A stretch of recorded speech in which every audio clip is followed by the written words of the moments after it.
என்னுடைய வணக்கத்தை தெரிவித்துக் கொள்கிறேன். உங்களோடு உரையாடுவது மதன் சஞ்சய்.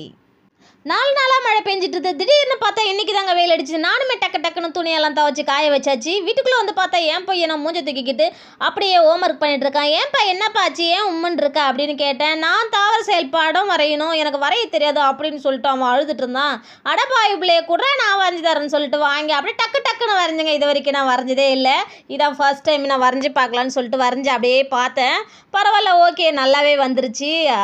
சூப்பர் அப்படின்னு நினச்சிக்கிட்டு நானே அப்படியே கை தட்டிக்கிட்டு அப்படியே பாடத்தை வரைஞ்சி என் பையன்கிட்ட இந்தாடா மேஜிக் மாதிரி கொடுத்தேன். என் பையனை பார்த்துட்டு ஆஹா அப்படின்னு சிரிச்சிட்டான். வெரி குட்மா, எங்கள் அம்மா தான் நீ எங்கள் அம்மா அப்படின்னு சொல்லி என் பையனை என்ன பாராட்டினா. திடீர்னு பார்த்தா நம்ம வீட்டில் கேஸ் காலி ஆகிடுச்சு.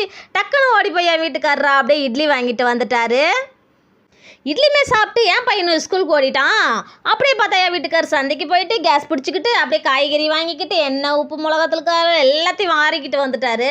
அப்படியே பார்த்து உங்ககிட்ட ஒரு வீடியோ காமிக்கணுமே அப்படின்னு சொல்லிட்டு டக்குன்னு எல்லாத்தையும் எடுத்து நானுமே வீடியோ போட்டுட்டேங்க. சப்பாத்தி மாவு பார்த்தோன்னே என் பையன் இன்னைக்கு எனக்கு சப்பாத்தி தான் வேணும், நான் முடியாதரா, என்னெல்லாம் மாவு பேச முடியாதுன்னா உனக்கே அந்த வேலை நானே மாவு பேசி தரேன்னு என் பையனும் டக்குன்னு மாவு பேச ஆரம்பிச்சிட்டான். என்னடா இது பையப்பில் இவ்வளோ ஃபாஸ்ட்டாக இருக்கானே நான் நினச்சிட்டு குழம்பு வைக்கலான்னு போனேன். ஏன் சின்ன பையன் நானே குழம்பு வைக்கிறேன்னு சொல்லிட்டு நீ சொல்லிக் கொடுனா சொல்லிக் கொடுக்க அழகாக அவனுமே பயிர் குழம்பு வச்சுட்டாங்க. சப்பாத்தியுமே நானே போட்டுறேன், நீ அடுப்புக்கிட்ட வராதுன்னு என் பையன் குழப்பிச்சிட்டு இருக்கான். டே நீ சப்பாத்தி போட்டு குழப்பிடாதரா, குடுறா நான் செய்கிறேன்னா அதெல்லாம் முடியாதுன்னு சொல்கிறான். டே குறையா என்னடா அப்படின்னு சொல்லி கேட்டேன். டக்குன்னு கொடுத்துட்டு இடையே போயிட்டாங்க கோவமா.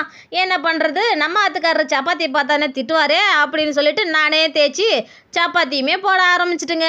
என்ன பண்ணுற, ஒரு ஆள் சப்பாத்தி தேய்ச்சா இன்னொரு ஆள் சப்பாத்தி போடாதானே நல்லாயிருக்கும். ஒருத்தரே தேய்ச்சி ஒருத்தரே போடணுன்னா ரொம்ப கஷ்டமாயிடுமே. டே சஞ்சய் வாடா சப்பாத்தி போடுறான்னு சொன்னேன். முடியாதுமா அப்படின்னு சொன்னான். டே ப்ளீஸ்ரா வாடா அப்படின்னு சொன்னேன். டக்குன்னு வந்துட்டாங்க.